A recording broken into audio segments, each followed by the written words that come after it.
Com esse cheia, evento do dia de prévia, hoje, janela. 27, o segundo vídeo do dia, né? E o segundo vídeo do dia e o primeiro evento do dia, né?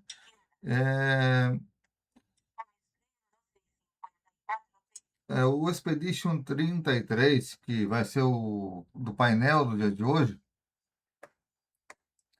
eu digo que eu não tenho esse jogo ainda. Quero ter ele,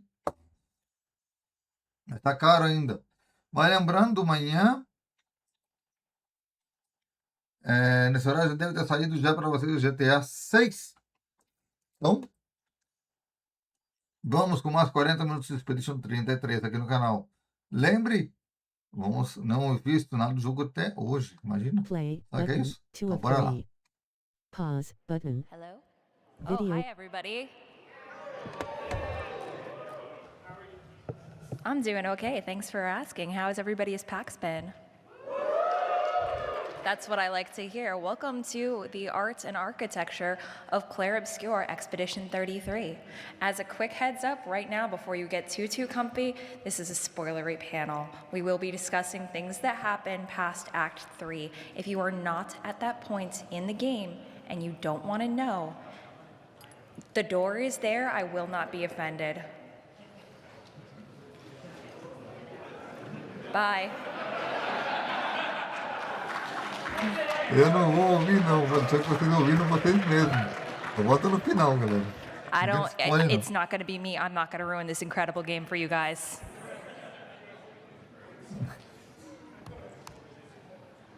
All right, so a quick introduction. My name is Meg. I am a communications professional with a master's degree in publishing and writing, which doesn't have a ton to do with this, but it does tell you that I am obsessive and I like to read a lot.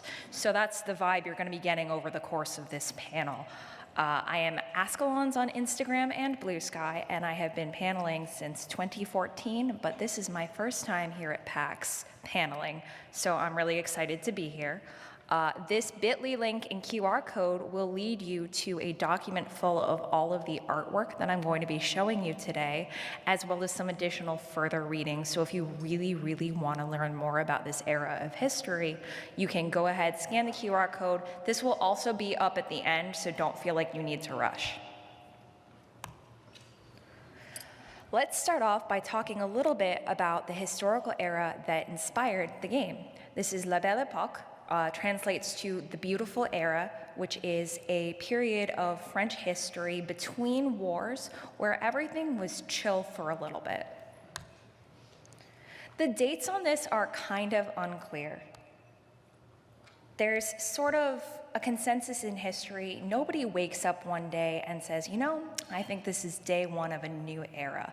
That's not how it happens. The way that we talk about eras is always retrospective. It's historians looking back at the trends and figuring out, oh, you know, around this year, things started to shift in this direction, perhaps because of this other event that happened.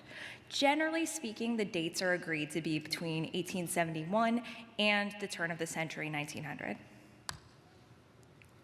This was an era of peace between the Franco-Prussian War and World War I. This was a period where France had had so much upheaval and war and bloodshed and poverty that things were not flourishing. So as a result of this peacetime, people were able to pause for a moment, use their wealth and stability to create great art, and also to kind of, after all of this upheaval, pause and say, what is the country that we want to live in? Everything, Paris was actually at one point almost completely burned down, which meant that they had the opportunity to stop and say, what new city are we going to create? Some key artistic movements that we're going to be talking about are Post-Impressionism, Art Nouveau, and Art Deco. I'm going to be covering all of those over the course of the panel, but Post-Impressionism itself is a little bit hazy. It's kind of like, what's Impressionism, what's Post-Impressionism? We'll get into it, but I'm not starting any art history fights in this room today. Again, the Belle Époque was coined retroactively. This was coined during World War II when France was obviously absolutely under siege. People were going through it. And they had this moment to look back and think, about this nostalgic, beautiful golden age, this beautiful era. Now, that raises the question, was this era actually that wonderful, or were these people being oppressed, starving, in war, trying to create a magical, nostalgic ideal? In reality, France during this period was still heavily stratified. The era was immediately preceded by working class uprisings. It was the workers who rose up and burned things to the ground because they were sick of starving to death. It was suppressed by the French National Guard, actually, which caused that entire rioting in Paris. So while some good things did come of it, it's impossible to neglect the fact that things weren't necessarily that beautiful. There was an undercurrent of something really horrible that led to this happening. The idea of the Belle Epoque was a major part of the French identity, and that has continued to this day. I really love this quote by Dominique Khalifa. He's a French historian.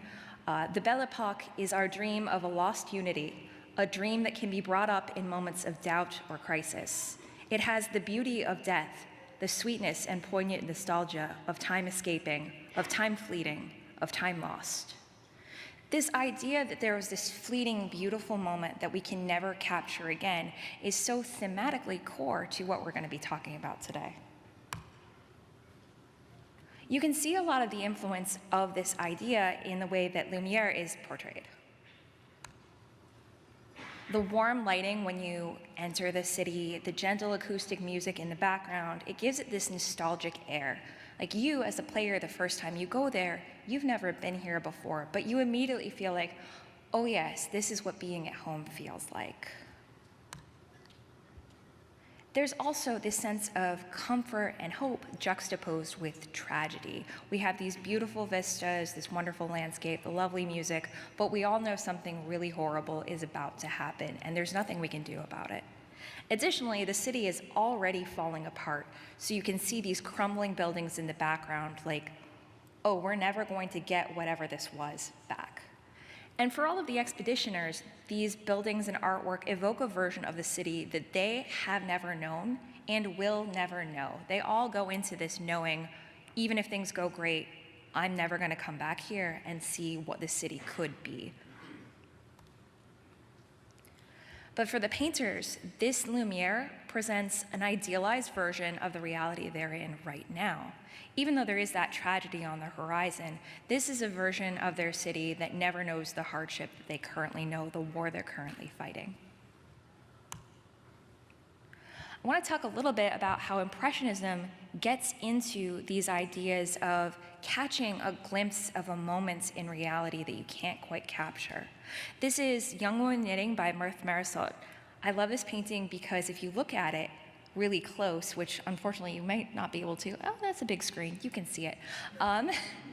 You can see here, you actually don't see this woman's face. You don't see a lot of details. You don't see the details of her fingers or her facial features, but you get the feeling. This is what it feels like to sit out on a spring day with your needlework.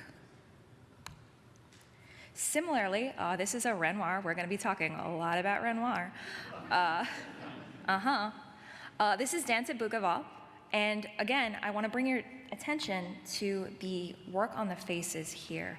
The background is blurred out, it's gentle, the focus is on this couple, the way they look at each other, the way they're holding each other, and everything that isn't that moment, that feeling, isn't important and fades away. This is another Renoir. This is Bal de Moulin de la Galette. The details of this are so fuzzy, especially as you go further and further back, people just stop having facial features. It's just blobs of color.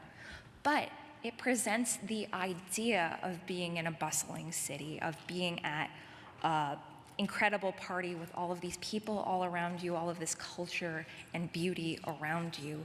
The idea of this era is captured in paintings like this, even though it's not necessarily a photographic representation of what Renoir was seeing. This is a little bit more realistic than most of what we're going to be talking about, but this is a more realistic portrayal of what Paris looked like in this era by Jean Berard.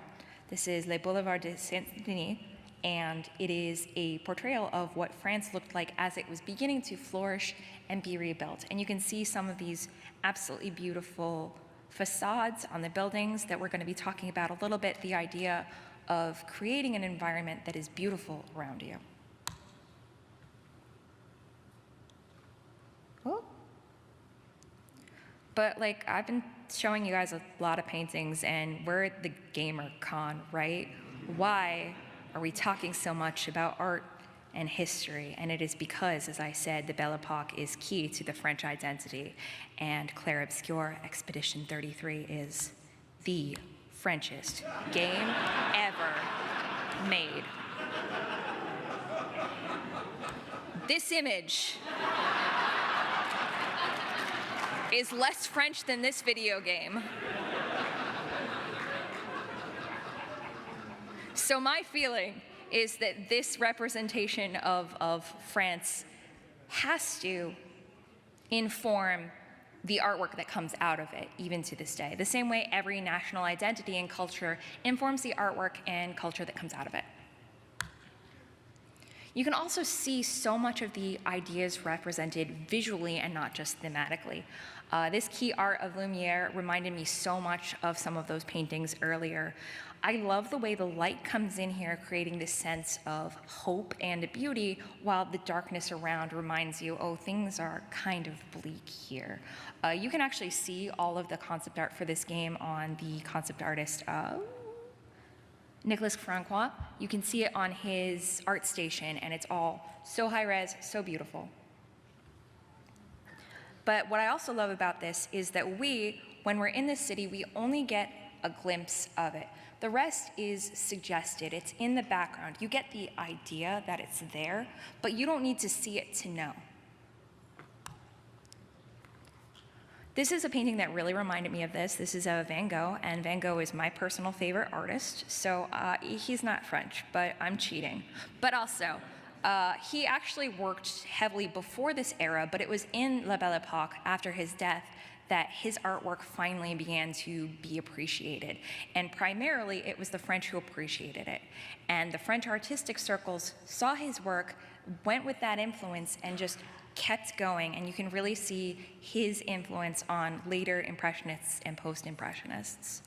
What I love about this is the golden color to it, the suggestion of wheat and grass and movement more than anything, and the windmill in the background. And what this reminded me of was the way we see Lumiere, that it is all lit in gold. It is so constantly warm. And while if you could somehow stand there and take a photograph, it might not be literally gold. You couldn't go into Photoshop and eyedropper these shades. But the way the game engineers chose to light it and portray it gives it that sense of warmth and beauty and homeliness to all of us. And that just instantaneously makes you care about this place and want to fight for it. Our next part is called Reach the Spirit, Wake the Emotions. And we're going to be talking about Art Nouveau and Art Deco. These are movements that are primarily applied to architecture, but also to fine arts.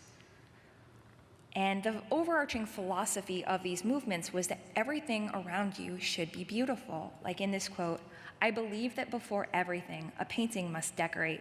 The choice of subjects or scenes is nothing. It is by the value of tones, the colored surface, and the harmony of lines that I can reach the spirit and wake up the emotions."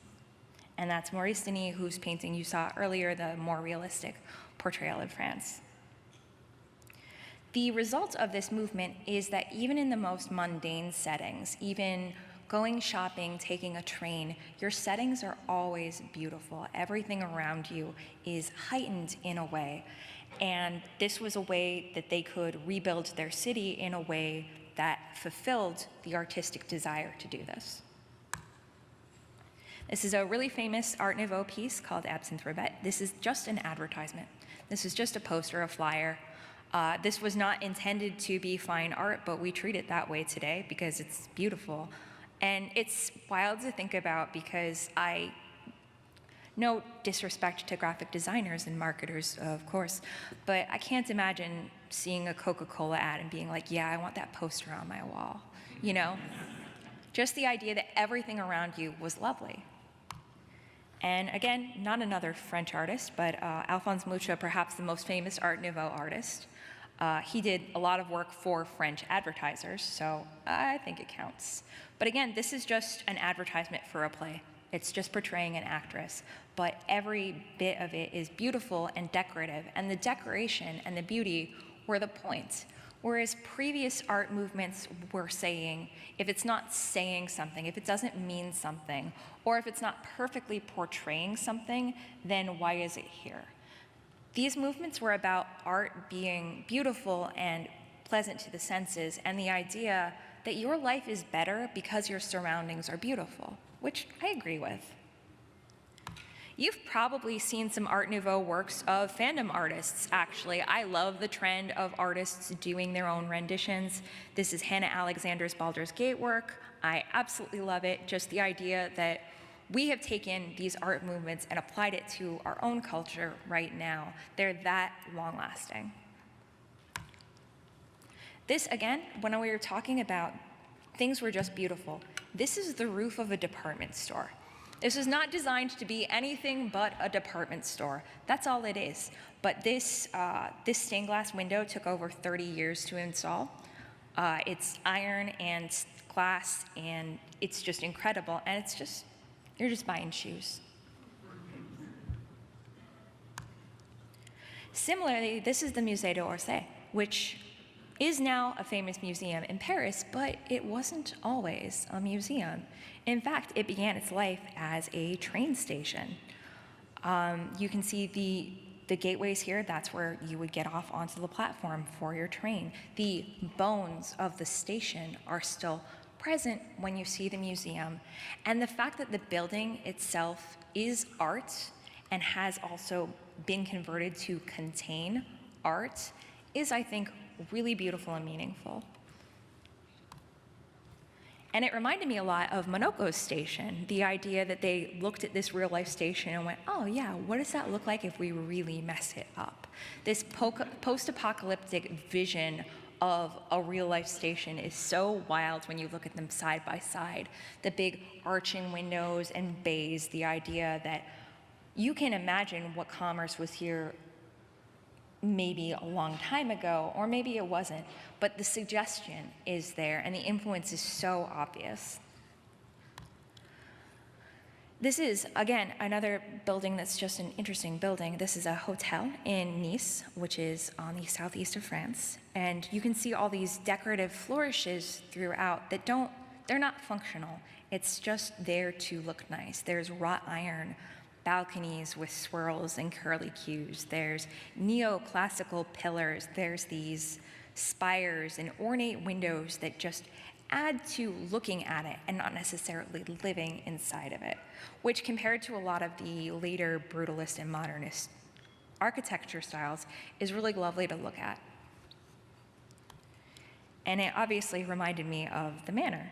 And that begins our transition into the Art Deco movement, which has more harsh geometric shapes than Art Nouveau's organic ones. The philosophies are very similar. It is the idea of decorating your life. The area around you should be beautiful. And both of these movements accomplish that in different ways. Some really famous examples of real-life Art Deco buildings are the Empire State Building here in the US. Those really sharp, triangular sort of designs are everywhere. And the manor kind of blends both styles in a really interesting way. You can see here the same big arched windows and spires and everything, but there's also a lot more of that geometric quality once you get inside.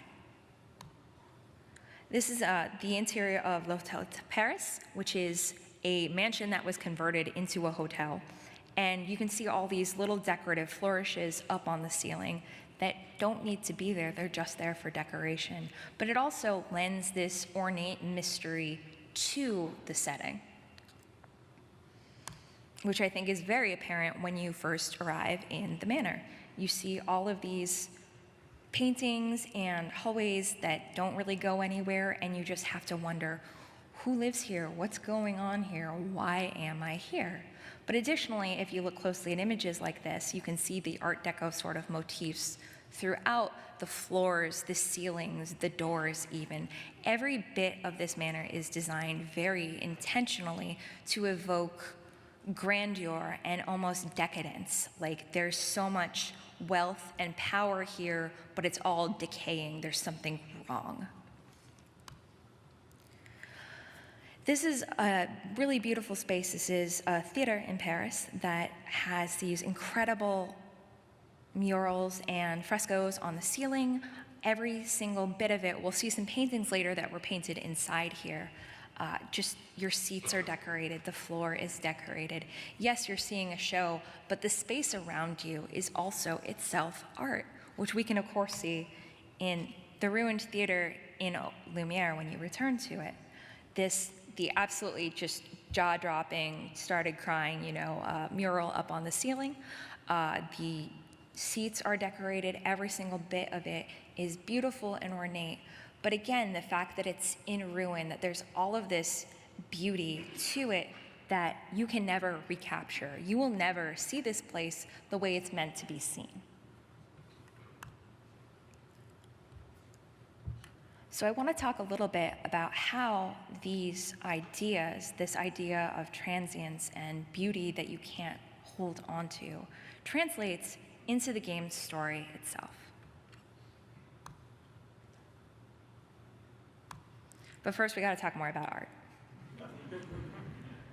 So when I discussed earlier the blurriness between Impressionism and Post-Impressionism, what I'm getting at is that Impressionism, while we have this romantic idea that I think we learn in school sometimes, that Impressionists just sort of did what they wanted and it was just messy or whatever. You look at a Monet up close and it's all over the place.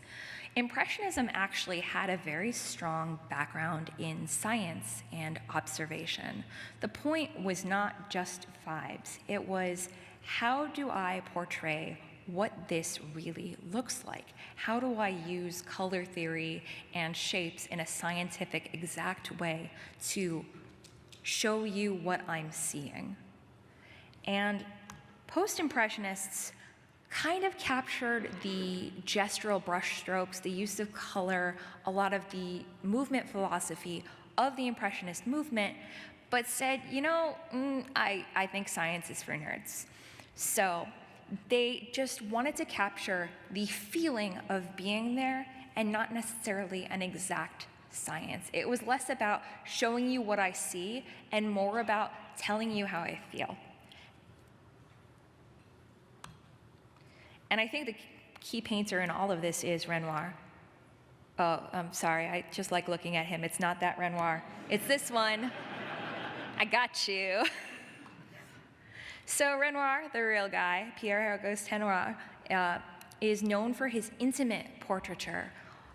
He does landscapes, he did all sorts of paintings, but what he's most known for are his images of people. We've already looked closely at a few of his most famous works, but I want to look at some more because all of his portraiture does an incredible job of not just showing what this person looked like, but almost inviting you as a viewer to imagine, what were they like as a person? What were they thinking and feeling in this moment? They are looking at me, the viewer, and what do they think about me? It's inviting you into the space in a way that portraiture up until this point wasn't really doing. Portraiture was more about portraying the people who had commissioned it to look really cool and powerful and rich and maybe hot as a bonus. This is one of his most famous portraits. This is a box at the theater, again, that same theater we saw earlier. What I love here is the suggestion that the figure is looking fondly at you, the viewer. She's not paying attention to the music that's in her hand or to the show that's presumably off to the front. She's looking at you and there's this warmth in her gaze. And as you look to the other figure, there's much less detail there. It's not the point. Again, everything fades away. What's most important here and most detailed is the way she's looking at you and the way you can guess, what is she thinking right now? Why is she looking at me like that?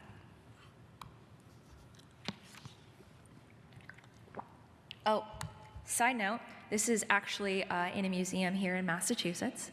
One of the main things you can take away from my document that I linked earlier is that a lot of these Renoirs in particular are part of the MFA's collection here in Boston. You can go see them if you have time at PAX.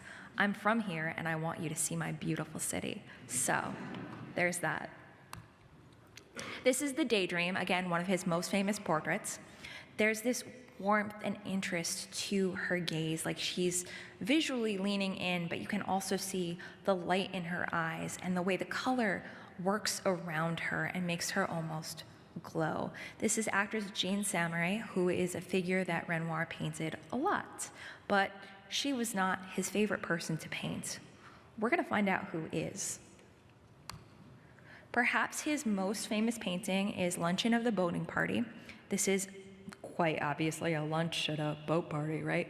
But what's interesting here is every single person in this painting is doing something, thinking something, feeling something, having an individual experience. And this painting captures that exact moment. What does it feel like to be out with your friends near the water in the summertime? But I want to draw your attention to this figure here. This figure is Renoir's wife, whose name is Aline. She is named after Renoir's real wife. You can see the love and tenderness that he paints her with every single time he paints her. It is with this warmth and joy, like he just loved looking at her. And you can feel that when you look at his paintings. You can just feel the love that went into the artwork.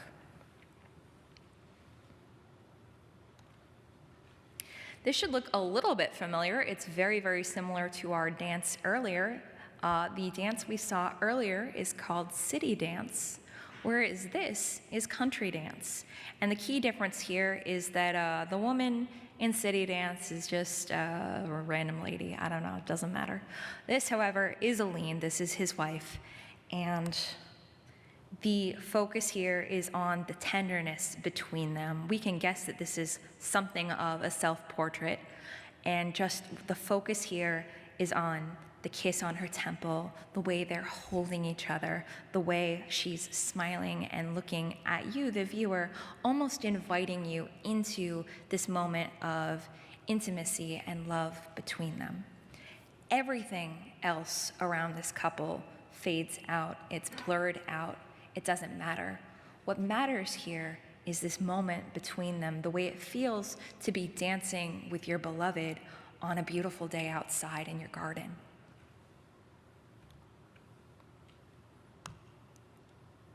Which reminded me a lot of this quote by Verso. Painting isn't about verisimilitude. It's about essence, the truth of who they are. One last Renoir painting for you. This is Aline at the Gate, or Girl in the Garden, painted in 1884. And what I really love about this, and what it really evokes for me, is the way the color centers on Aline. Everything around her lights up and gets brighter. It gets warmer around her.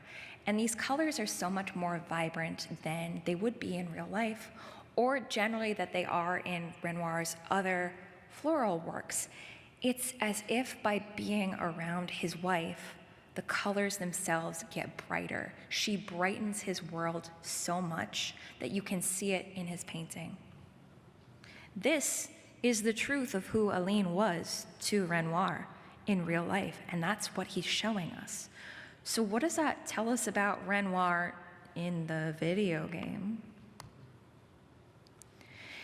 It tells us that there's this contrast where he has this beautiful idea of what his family is, but he's also coming to terms with the truth that the way his family was can never be recaptured.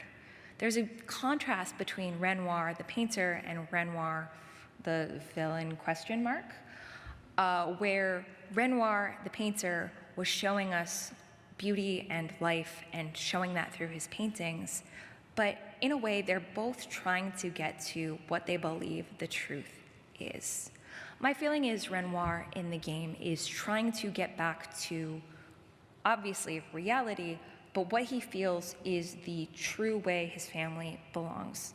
It's not an act of hate or destruction, it's that he wants to return things to the truth, as opposed to this magical, airbrushed, ideal, imaginary version of their city, their life, themselves as people. The versions of his family that exist in the canvas aren't the truth to Renoir. But that doesn't mean they're not the truth to anyone. It's very subjective. And what I love about this game is that it never comes down and tells you what the right answer is. There's still, again, this warmth and light and love in everything you see in Lumiere. It tells you in your heart, you feel like, no, this is real. There's a truth to this too.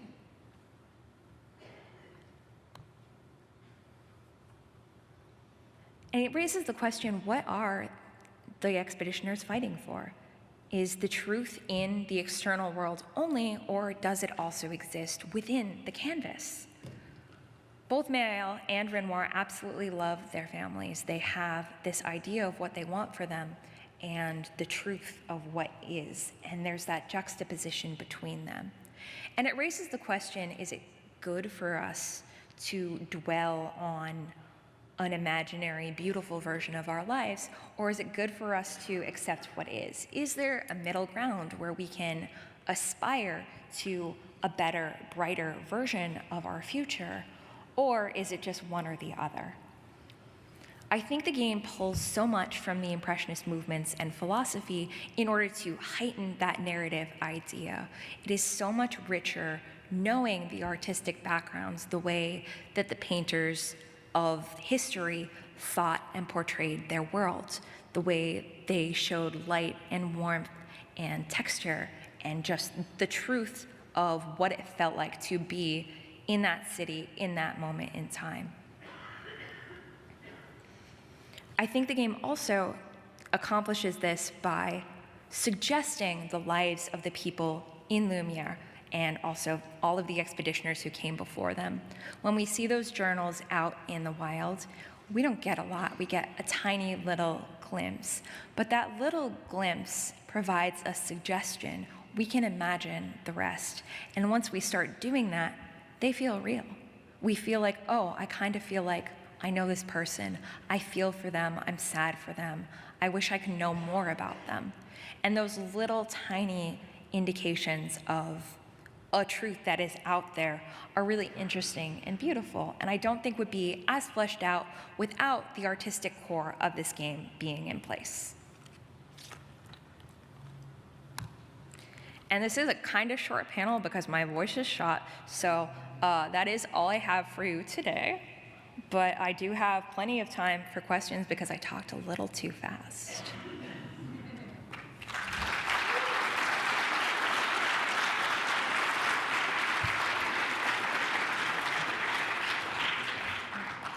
We have microphones up on the aisles. That's the word I was looking for. Thank you.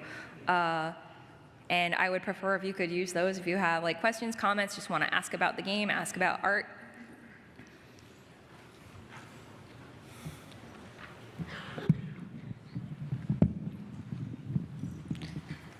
Hello. Hello. I would like to ask you one thing about that the boaters painting reminded me of.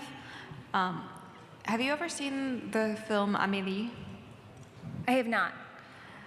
Well, there's a character in there who, like, every year tries to recreate that painting, and he has trouble capturing the expressions of specifically one character in that painting.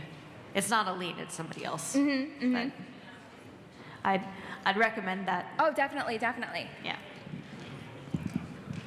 That's it. So what inspired you to go out and make this?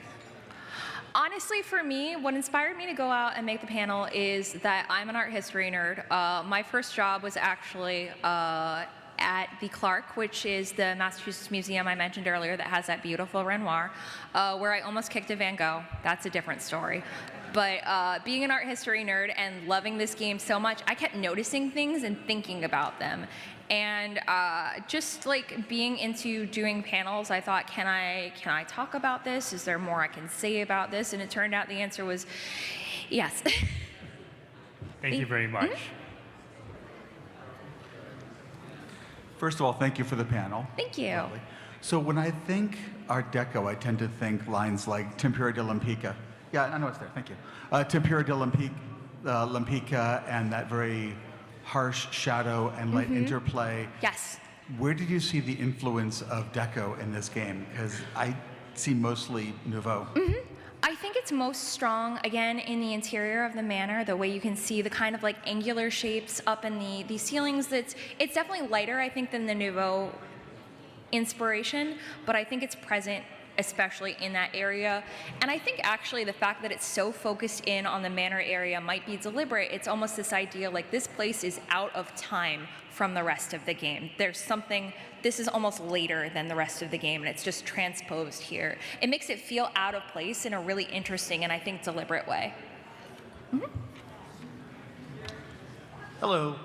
First off, great panel. I think examining the artistic inspirations of Clair Obscur is a pretty underanalyzed section of this game concurrently, who I think a lot of us as a community are still really stuck around the morals of the ending more than we've spread out to how does this kind of support the whole work.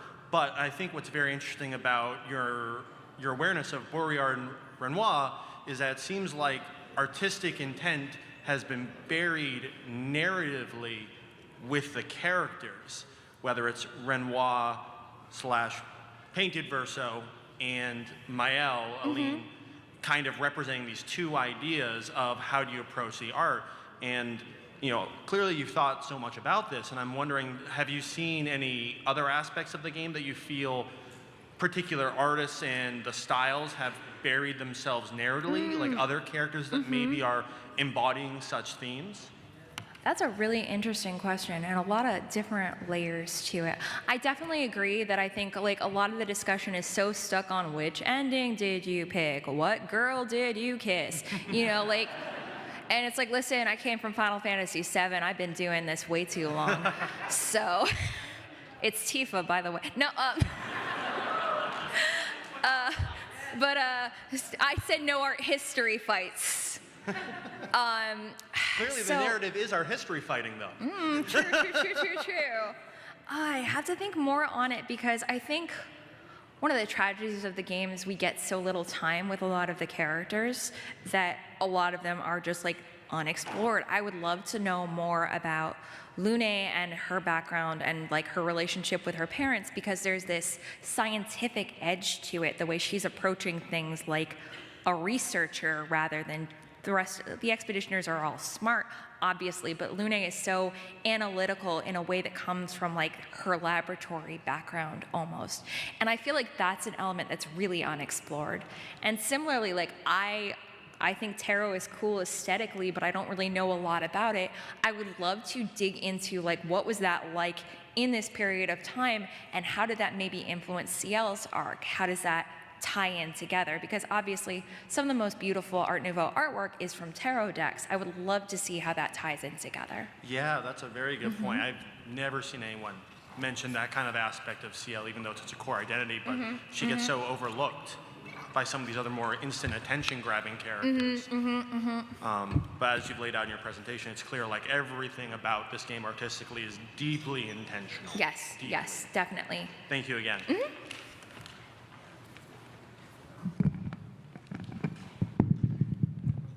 I am short. I went to follow you. I already follow you. I don't know what panel I saw you at, but hello again. Hi. Art Nouveau is elves, Art Deco is dwarves. True, you're right. Art Nouveau is elves, Art Deco is dwarves. If you can't tell them apart, that's how you do it. Is it Gimli or is it Legolas? I do have one other panel here at PAX. On Saturday, you can catch me at Eorzean Fashion Police, which is much sillier than this. It is me and my good friend Wings, and we are picking apart the outfits of Final Fantasy XIV. Because if you've ever played critically acclaimed MMORPG Final Fantasy XIV, you know the clothes in that game don't make any sense at all. All right, anybody else? We got plenty of time because again, I marathoned this apparently. This was running at 55 minutes when I rehearsed it. So I talk fast when I'm nervous.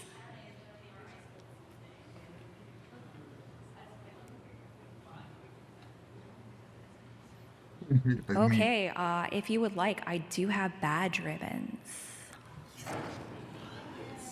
Hang on. Let me see if I'm lying.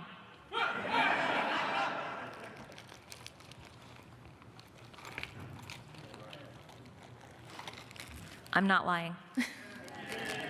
I have Tomorrow Comes ribbons. If you would like to come get one, you are welcome to come get one. Pause button to a galera. play button. Pause button.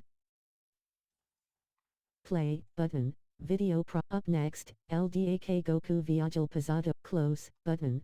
Bom, galera, esse foi o evento do Expedition 33. Agora sim, fechando Play aqui button. Video. a nossa live de hoje. Muito obrigado por acompanhar. Não vi nada que eu estava fazendo minha barba. Cheguei agora. Ela falou do pacotinho lá. Cheguei a tempo. Galera, muito obrigado a todos por me acompanharem. Mais tarde temos mais um evento. Daqui a pouquinho às 7 da noite. Muito obrigado por me acompanhar. Valeu, falou e eu fui. Até o próximo vídeo. Iniciar janela. Captura no OBS Imagina, Studio 2 painel de um jogo que eu não tenho ainda. MTD. Iniciar janela. Peraí. Antes de clicar um painel e um jogo que eu ainda não tenho. Já lançou um pouco mais de um ano. Não foi em março, Interromper se não transmissão. tenho enganado. Remover transição. Quadros perdidos 0. Live 0 hora 42 minutos e 18 segundos. Agora sim, vou ficando por aqui de volta. Interromper transmissão. Até o próximo vídeo. Valeu, galera. Até o próximo evento. Daqui a pouquinho, às 7 da noite. Hoje está sendo esse vídeo às 4 da tarde.